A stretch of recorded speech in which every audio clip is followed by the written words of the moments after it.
కొమరంభీం జిల్లా హరిజన మండలం గోలేటి రెబ్బన మండలం గోలేటి టౌన్షిప్ లో బీజేపీ ఆధ్వర్యంలో మోడీ ప్రభుత్వం కేంద్రంలో మూడవసారి గెలిచిన సందర్భంగా కృతజ్ఞత సభను ఏర్పాటు చేస్తున్నట్లు బీజేపీ జిల్లా అధికార ప్రతినిధి కేసరి ఆంజనేయులు గౌడ్ తెలిపారు. ఈ సభకు ముఖ్య అతిథిగా ఆదిలాబాద్ ఎంపీ గోడెం నగేష్ హాజరు కానున్నట్లు ఆయన పేర్కొన్నారు. బీజేపీ నాయకులు కార్యకర్తలు ఈ సభకు హాజరు కావాలని కోరారు. రేపు ఆదివారం రోజున సాయంత్రం 4 గంటలకు ఆదిలాబాద్ పార్లమెంట్ అభ్యర్థి గోడెం నగేష్ గారు మన రెబ్బెన మండల ప్రజలకు కృతజ్ఞతలు తెలుపుతూ గోలేటిలో సభ నిర్వహించడం జరుగుతుంది. కృతజ్ఞత సభ.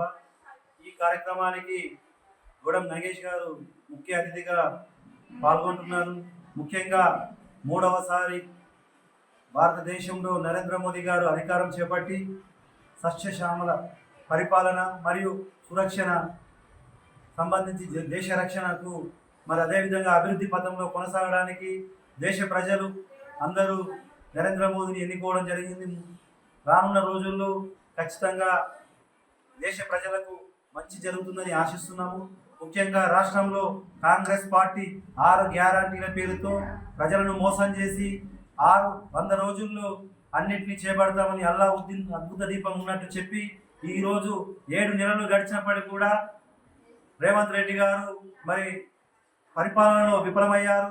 ముఖ్యంగా కాంగ్రెస్ పార్టీ కేవలం పదవుల కోసమే తన్నులాట, కుర్చీల కోసమే కొట్లాట సాగుతుంది తప్ప ప్రజల బాగోగులు పరిపాలనలో ఎక్కడ కూడా భాగస్వామ్యం లేదు.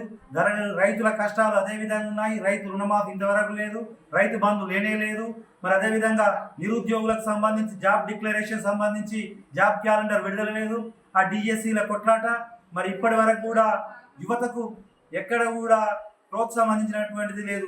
రానున్న రోజుల్లో ఖచ్చితంగా ఈ రాష్ట్రంలో కూడా బీజేపీ అధికారంలోకి వస్తుంది, రామరాజ్యాన్ని తీసుకొస్తుందని విజ్ఞప్తి చేస్తున్నాం. బోలో భారత్ మాతాకి.